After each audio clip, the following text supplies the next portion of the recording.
des bandits ont attaqué un vieil homme, puis un ours est soudainement apparu, choquant tout le monde. La brume matinale s'accrochait aux pins centenaires comme des voiles de gaz, dansant dans la première lumière de l'aube. Samuel Matthews se tenait sur le porche patiné de sa cabane, une tasse de café réchauffant ses mains noueuses, regardant la forêt s'éveiller.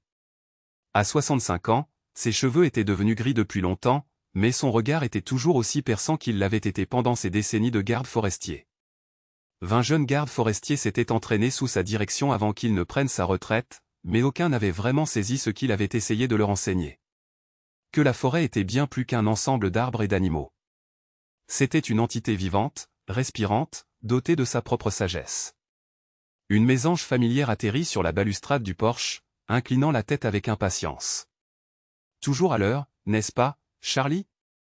Samuel gloussa, fouillant dans sa poche pour y chercher les graines qu'il y gardait. L'oiseau était venu depuis 3 ans, amenant sa compagne et, plus tard, sa progéniture. Cette constance était ce que Samuel aimait le plus dans sa vie ici. Son jardin s'étendait devant lui, témoignage de patience et de compréhension des cycles naturels.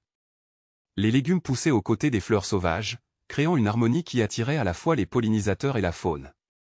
Une jeune biche et son faon venaient souvent lui rendre visite au crépuscule, goûtant le trèfle qu'il avait planté spécialement pour eux. Certains pourraient dire qu'inviter la faune dans un potager est contre-productif. Mais Samuel avait appris depuis longtemps qu'il y avait suffisamment de choses à partager si l'on planifiait correctement. Le bruit d'un véhicule qui approchait attira son attention. De nos jours, les visiteurs étaient rares, surtout à cette heure matinale. À travers les arbres, il reconnut le vieux pick-up de Tom Wilson et son expression devint pensive. En tant que chef du conseil du village, Tom rendait rarement des visites mondaines. « Bonjour, Sam » cria Tom en sortant de son camion.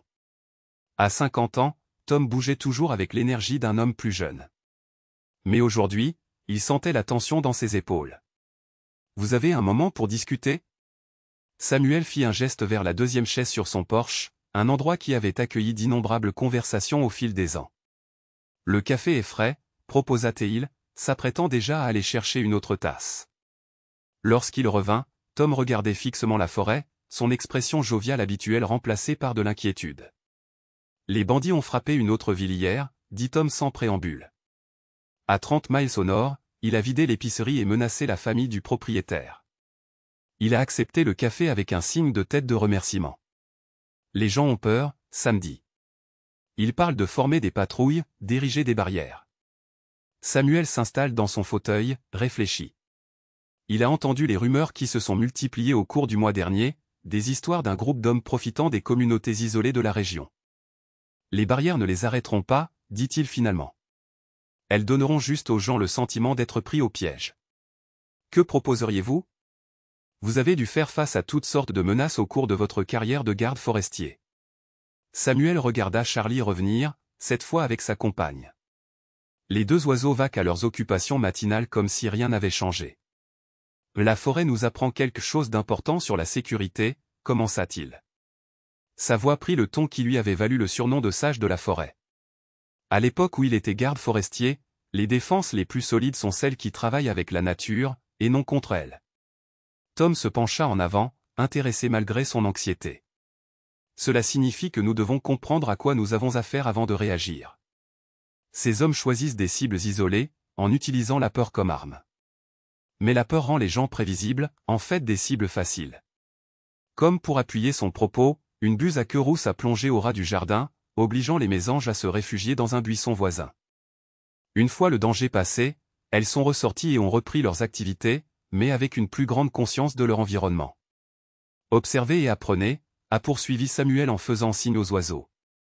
Ils n'abandonnent pas leur territoire et ne se cachent pas pour toujours. Ils s'adaptent, restent vigilants et se soutiennent mutuellement. Tom soupira en passant une main dans ses cheveux grisonnants. Les jeunes veulent de l'action, samedi. Ils parlent de patrouilles armées, de chiens de garde, etc. Samuel se souvient de conversations similaires lorsqu'il était garde forestier, lorsque la peur des prédateurs s'emparait des communautés. La solution n'a jamais été aussi simple que de construire des clôtures plus hautes ou de porter des armes plus grosses. Et dites-leur que je viendrai à la prochaine réunion du conseil, a-t-il finalement dit. Il est peut-être temps de partager un peu de sagesse de garde forestier. Après le départ de Tom, Samuel passa la matinée à s'occuper de son jardin. mais son esprit se concentrait sur le problème. La forêt lui avait appris que chaque créature, même celle qui semblait menaçante, avait sa place. Ces bandits étaient des prédateurs humains, mais comme tous les prédateurs, ils suivaient des schémas. Comprendre ces schémas serait essentiel pour protéger la communauté.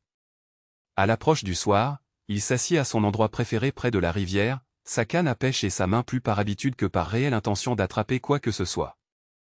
Une grosse ours brune qu'il avait baptisée Martha descendit d'un pas lourd pour boire sur la rive opposée, ses deux oursons jouant à proximité. Des années auparavant, il l'avait trouvée prise dans un piège illégal, et la confiance établie lors de son sauvetage avait créé une entente unique entre eux. « Qu'en penses-tu, ma vieille » murmura-t-il en la regardant surveiller attentivement ses oursons. Il semblerait que la retraite doive attendre encore un peu. Le soleil couchant peignait l'eau de nuances dorées et cramoisies, et Samuel sentit la paix familière de la forêt s'installer en lui. Quoi qu'il arrive ensuite, il savait que cet endroit le guiderait, comme il l'avait toujours fait.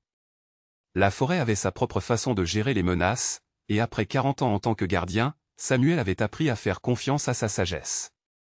La salle de réunion du conseil du village bourdonnait d'une énergie anxieuse alors que Samuel prenait place à l'avant, des visages à la fois familiers et nouveaux tournés vers lui. Cherchant des réponses, il n'était pas sûr qu'il soit prêt à entendre. Tom se tenait à côté de lui et ouvrit la séance en frappant fort de son maillet. Comme promis, Samuel Matthews est ici pour partager ses réflexions sur la situation actuelle. La foule s'est calmée, même si la tension restait palpable dans l'air. Samuel observa la pièce, notant le mélange de peur et de détermination dans leurs yeux. « Pendant 40 ans, j'ai veillé sur ces forêts », commença-t-il. Sa voix portait le poids de l'expérience, elle avait appris ses rythmes, ses façons de gérer les menaces. Ce à quoi nous sommes confrontés aujourd'hui n'est pas si différent d'un territoire de test pour meute de loups. Le jeune Mark Johnson, dont la famille tenait la quincaillerie locale, s'est levé. Avec tout le respect que je vous dois, monsieur Matthews, ce ne sont pas des loups. Ce sont des hommes armés qui ont déjà fait du mal à des gens. Des murmures d'approbation se sont répandus dans la foule. Samuel a hoché la tête, reconnaissant le point de vue de l'accusé. C'est vrai, mais comme les loups, ils suivent des schémas. Ils choisissent des cibles isolées, frappent au moment où les gens sont les plus vulnérables et comptent sur la peur pour faciliter leur travail. Il a sorti une carte qu'il avait préparée pendant la matinée, indiquant les emplacements des attaques récentes.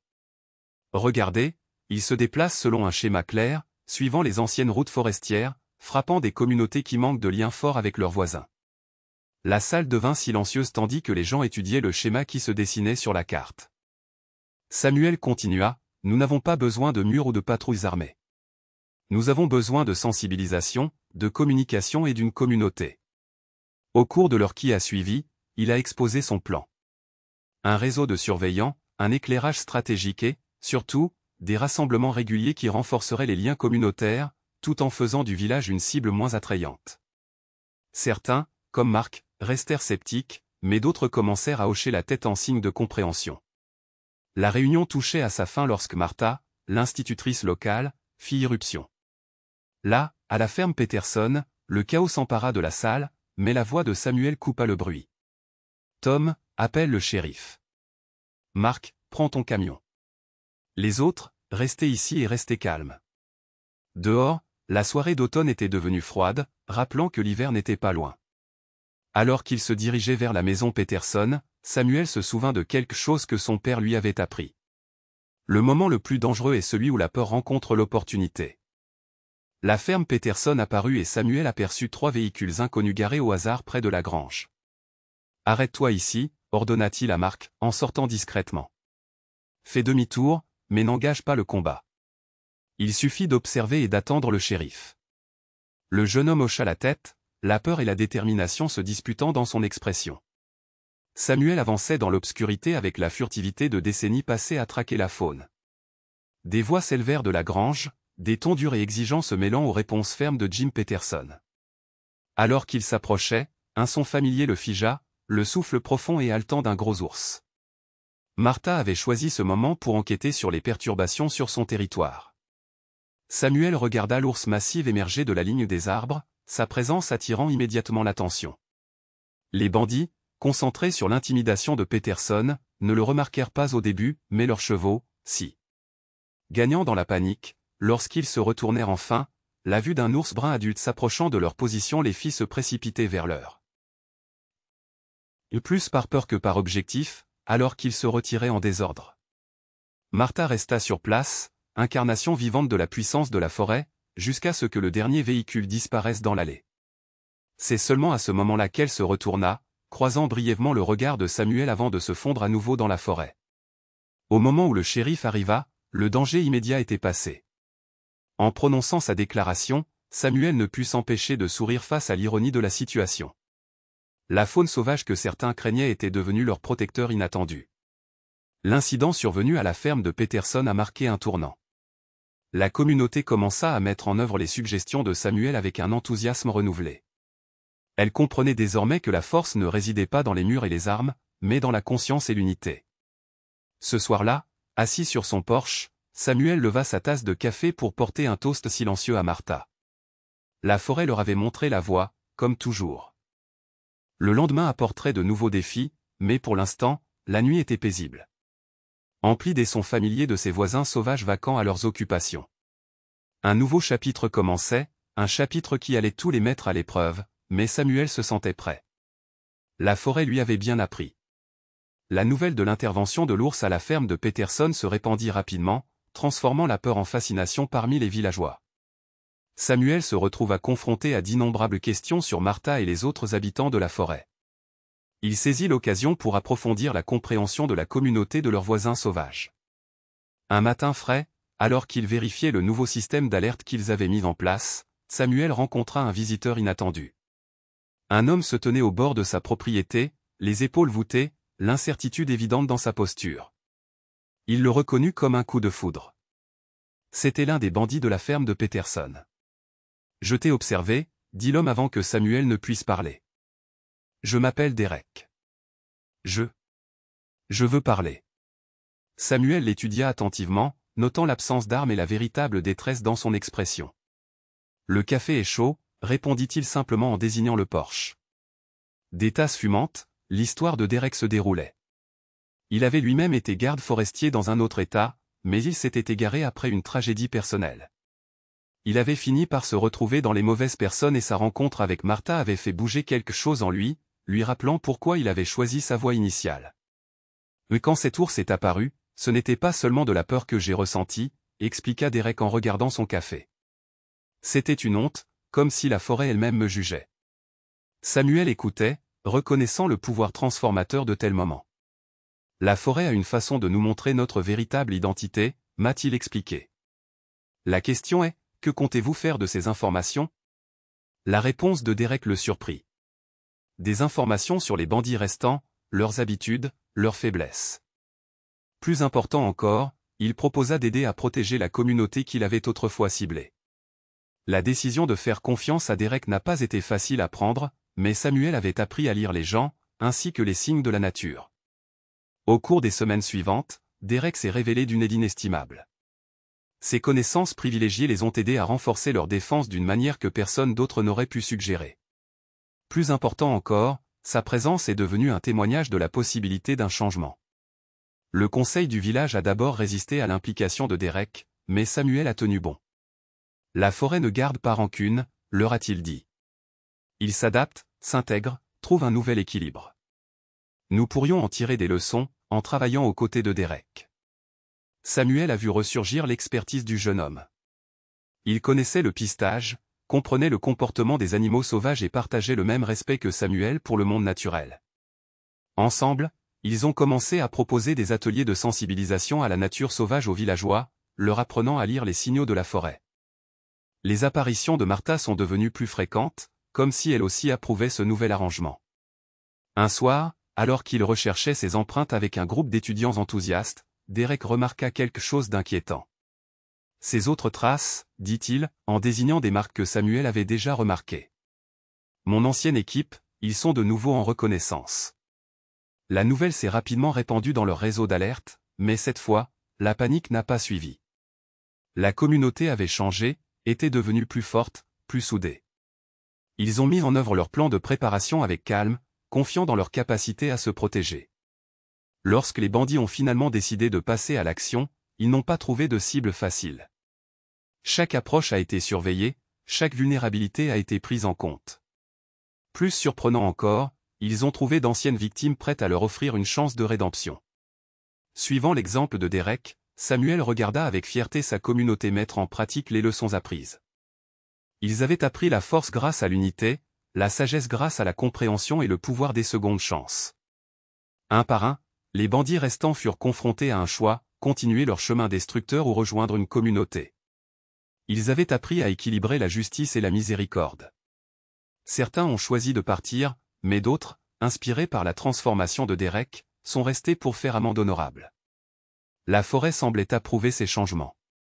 Les observations d'animaux sauvages se sont multipliées, les animaux montrant moins de crainte face à la présence humaine. Martha a rapproché ses petits du village, ce qui a permis aux enfants de les observer en toute sécurité sous la direction de Samuel et Derek. Alors que l'automne se transformait en hiver, Samuel a pris conscience de tout ce qui avait changé. Sa modeste cabane était devenue un lieu de rassemblement pour les animaux sauvages et les humains en quête de compréhension. Derek avait retrouvé sa véritable vocation et suivait une formation pour devenir le premier agent officiel de la faune du village. La communauté avait découvert que sa plus grande force ne résidait pas dans les murs ou les armes, mais dans les liens qu'elle entretenait entre elle et avec la nature sauvage qui l'entourait. Un matin, en regardant Derek enseigner à un groupe d'enfants l'histoire des traces d'animaux dans la neige fraîche, Samuel ressentit un profond sentiment de satisfaction. La forêt les avait tous conduits à ce moment, transformant la peur en compréhension, les ennemis en alliés et une communauté dispersée en un tout unifié. Martha observait depuis la limite des arbres, ces petits jouants à proximité, symboles vivants du cœur sauvage qui les avait tous réunis. L'hiver le plus rude depuis des décennies s'abattit sur le village, mettant à rude épreuve les liens nouvellement noués au sein de la communauté. La neige s'accumulait contre la cabane de Samuel alors que Derek et lui se préparaient pour leur patrouille matinale. La transformation de leur relation d'adversaire en partenaire en étonnait encore plus d'un, mais pour Samuel, cela semblait aussi naturel que le changement des saisons. Les tempêtes s'aggravaient, observa Derek en vérifiant leurs provisions d'urgence. Il faudrait peut-être vérifier les fermes périphériques. Leur ronde matinale était devenue une institution dans le village, combinant patrouille de sécurité et surveillance de la faune. Ils trouvèrent les traces de Martha près de la ferme de Johnson, notant qu'elle s'était tenue à l'écart des zones d'élevage, signe de l'harmonie croissante entre les espaces sauvages et domestiques. La radio crépitait avec la voix de Tom. « Samuel, nous avons des problèmes. 3 familles coincées à Pine Ridge, à court de provisions. Le village de montagne a toujours été vulnérable aux tempêtes hivernales, mais les chutes de neige sans précédent de cette année ont rendu la situation critique. » Samuel et Derek ont échangé des regards, tous deux conscients des risques. « Nous aurons besoin de motoneiges et des pilotes les plus forts, » a déclaré Derek, déjà en train de planifier, et nous devrons surveiller les conditions d'avalanche. L'opération de secours s'est rapidement mobilisée, démontrant la nouvelle efficacité de la communauté. D'anciens bandits, qui avaient choisi la rédemption, ont désormais travaillé aux côtés des résidents de longue date, leur connaissance des passages de montagne s'avérant inestimable. Alors qu'ils s'apprêtaient à partir, Martha est apparue à la lisière de la forêt, sa présence quelque peu rassurante. Samuel avait appris à lire son comportement comme un baromètre naturel, et aujourd'hui elle semblait calme malgré la tempête. Le voyage vers Pine Ridge a mis à l'épreuve la détermination de chacun. À mi-chemin, ils sont tombés sur un arbre tombé qui bloquait leur route prévue. L'expérience de Derek s'est avérée cruciale pour les guider sur un chemin alternatif, qu'il avait autrefois emprunté à des fins moins honorables. La nature a le don de transformer nos erreurs passées en sagesse présente, a observé Samuel, ce qui a valu à son ancien adversaire un hochement de tête attentionné. À Pine Ridge, ils ont constaté que les familles s'en sortaient étonnamment bien. Après avoir adapté les enseignements de Samuel sur la résilience communautaire, ils ont partagé des ressources, créé des zones de couchage communes pour conserver la chaleur et même établi une petite serre en utilisant d'anciennes techniques de garde forestière que Samuel avait partagées. Les fournitures ont été accueillies avec gratitude, mais le plus remarquable était le sentiment de connexion qui s'était développé entre le village de montagne et le village principal. Alors qu'ils se préparaient pour leur voyage de retour, l'un des enfants de Pine Ridge a remarqué quelque chose d'extraordinaire. Des traces de loups encerclaient le périmètre de la colonie. Derek les étudiait avec une excitation croissante.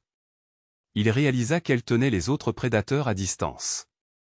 En fait, la meute protège la colonie, sourit Samuel, se rappelant des observations similaires faites à l'époque où il était garde forestier.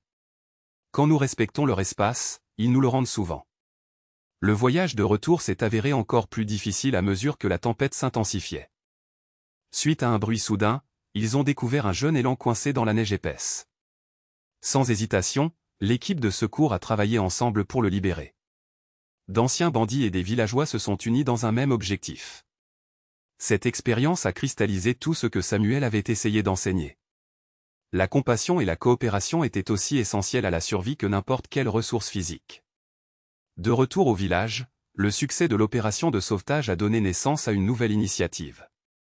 Sous la direction de Derek, ils commencèrent à établir des réserves d'urgence sur tout leur territoire, marquées de symboles qui se fondaient dans l'environnement naturel, un système inspiré à la fois de ses expériences passées et des connaissances de Samuel sur la faune. Les défis de l'hiver apportèrent des cadeaux inattendus, des liens plus forts entre les colonies périphériques, une meilleure compréhension des schémas de la faune et l'intégration finale des bandits réformés dans la communauté. Même les villageois les plus sceptiques reconnaissent désormais la sagesse de l'approche de Samuel basée sur la nature pour la sécurité et la survie. Un soir, alors que Samuel et Derek partageaient un café sur le porche de la cabane, tout en regardant Martha et ses petits chercher de la nourriture dans les carex de la forêt, Derek rompit leur silence confortable. « Tu le savais, n'est-ce pas? Quand je suis arrivé ici pour la première fois, tu savais que je pouvais changer. » Samuel réfléchit à la question. En observant son souffle former des nuages dans l'air glacial, la forêt m'a appris que tout finit par trouver son équilibre. Même la tempête la plus violente mène à une nouvelle croissance. Ils étaient assis en silence, observant les oursons jouer dans la neige, sous la surveillance vigilante de leur mère. La scène représentait tout ce qu'ils avaient accompli, sauvages et domestiques, passé et présent, chacun trouvant sa place dans un ensemble plus vaste. À mesure que l'hiver s'approfondissait, le village continuait d'évoluer, chaque défi renforçant leurs liens les uns avec les autres et avec la nature sauvage. C'était devenu leur plus grand enseignement. La forêt, comme Samuel l'avait toujours su, recelait des leçons pour ceux qui voulaient apprendre, transformant même la saison la plus froide en une période de croissance et de transformation. Le printemps arriva avec une explosion de renouveau, peignant la forêt de vert vibrant et apportant avec lui un sentiment de transformation. Samuel se tenait à son endroit familier sur le porche, regardant le lever du soleil illuminer un paysage changé, non seulement dans la nature, mais dans la communauté elle-même. Le village se préparait à son premier festival forestier, une idée qui lui était venue des expériences de l'hiver. Derek s'approcha de la cabane, n'étant plus l'homme incertain qui avait cherché la rédemption des mois auparavant. En tant que nouvel agent de la faune du village, il se comportait avec une détermination retrouvée. « Tout est prêt pour aujourd'hui », annonça-t-il en rejoignant Samuel pour leur café habituel du matin. Toute la vallée est là. Le festival était plus qu'une simple célébration. C'était un témoignage du chemin parcouru. Des stands présentant des activités éducatives sur la vie sauvage côtoyaient des expositions d'artisanat traditionnel. D'anciens bandits dirigeaient désormais des ateliers de pistage, leurs compétences étant réutilisées pour la conservation. Les enfants couraient en portant des masques d'animaux de la forêt, leurs jeux intégrant des leçons sur le comportement de la faune sauvage. La présence de Martha était honorée par des histoires et des œuvres d'art. Bien que l'ours elle-même ait observé à une distance respectueuse ces nouveaux oursons apprenant les limites entre leur monde et celui des humains. Samuel a assisté aux festivités, le cœur rempli de joie à la vue du travail de toute une vie qui a apporté des fruits si inattendus. La ferme Peterson, autrefois le lieu de la confrontation, abritait désormais des plateformes d'observation de la faune. Tom avait mis en place un système d'alerte communautaire qui associait technologie moderne et sagesse ancestrale de la forêt. Même les villageois les plus sceptiques ont adopté ce nouveau mode de vie, trouvant de la force dans leur lien avec la nature sauvage. Au fil de la journée, Samuel s'est retrouvé à partager des histoires avec des visiteurs des communautés voisines, tous désireux d'apprendre de leur exemple. Il ne s'agit pas de contrôler la nature, a-t-il expliqué à un public attentif. Il s'agit de comprendre notre place au sein de ce monde. La voix de Derek a résonné dans l'assemblée alors qu'il menait une démonstration sur la lecture des signes des animaux. Ses dons passés ont pesé sur ses paroles sur la transformation et le respect. Le point culminant de la fête a eu lieu à l'approche du crépuscule. La communauté s'est rassemblée autour d'un feu central où Samuel a été invité à prendre la parole. En regardant les visages éclairés par la lumière du feu, d'anciens bandits côtoyaient des résidents de longue date. Des enfants assis avec des aînés, des visiteurs mêlés à la population locale. Il a vu se manifester la plus grande leçon de la forêt. Une forêt ne prospère pas grâce à la force de ses arbres individuels. Il commença. sa voix porte en elle des années de sagesse. Elle se nourrit de connexions, de racines entrelacées, d'espèces dépendantes les unes des autres. Chaque élément joue son rôle. Nous avons appris à faire de même. La vérité de ces paroles était évidente dans les hochements de tête et les sourires entendus. Ils avaient construit quelque chose de remarquable. Une communauté qui puisait sa force dans la compréhension et la protection du cœur sauvage. C'est ce qui lui a permis de survivre. À la tombée de la nuit, Samuel retourna à sa cabane, accompagné de Derek. Ils s'arrêtèrent à la vue de Martha et de ses petits à la lisière de la forêt. Leur silhouette était visible au clair de lune. « Tu sais, » dit doucement Derek, « quand je suis arrivé ici, je pensais juste chercher un moyen de me sortir des ennuis. Au lieu de ça, j'ai trouvé une solution. » Samuel hocha la tête, comprenant parfaitement. La forêt leur avait ouvert la voie vers quelque chose de plus grand qu'eux-mêmes. En regardant la vallée où les lumières du festival scintillaient comme des étoiles terrestres, Samuel ressentit un profond sentiment d'accomplissement. L'œuvre de sa vie avait évolué au-delà de tout ce qu'il aurait pu imaginer. Créer un héritage qui se perpétuera à travers Derek et la communauté transformée. La génération suivante grandira en comprenant l'équilibre délicat entre la nature sauvage et la civilisation. Entre justice et miséricorde. Entre passé et futur. Martha ramena ses petits dans la forêt. Leur départ était aussi naturel que leur arrivée. Le cycle allait continuer. De nouveaux défis allaient surgir. De nouvelles leçons seraient apprises, mais les fondations qu'ils avaient construites resteraient intactes. Prêt pour la patrouille de demain, demanda Derek, se préparant à partir. Samuel sourit, ressentant le poids de toutes les saisons qui avaient mené à ce moment. Il répondit toujours en sachant que chaque jour apporte ses propres cadeaux. Ses propres occasions d'apprendre et de grandir. Tandis qu'il s'installait dans son fauteuil pour une dernière contemplation nocturne, la forêt murmurait ses chants anciens, les cris des loups résonnaient au loin. Le vent bruissait dans les nouvelles feuilles. Le rythme éternel de la vie continuait sa danse. Samuel Matthews, garde forestier à la retraite devenu ancien de la communauté, était assis dans un état de satisfaction paisible, sachant que sa plus grande réussite ne résidait pas dans les batailles qu'il avait gagnées ou les changements qu'il avait provoqués, mais dans le fait d'avoir aidé les autres à trouver leur propre connexion avec la sagesse sauvage qui l'avait guidé tout au long de sa vie. La forêt garderait ses secrets, partagerait ses leçons et continuerait à façonner ceux qui apprendraient à l'écouter. Bien longtemps après la fin de ce chapitre de son histoire.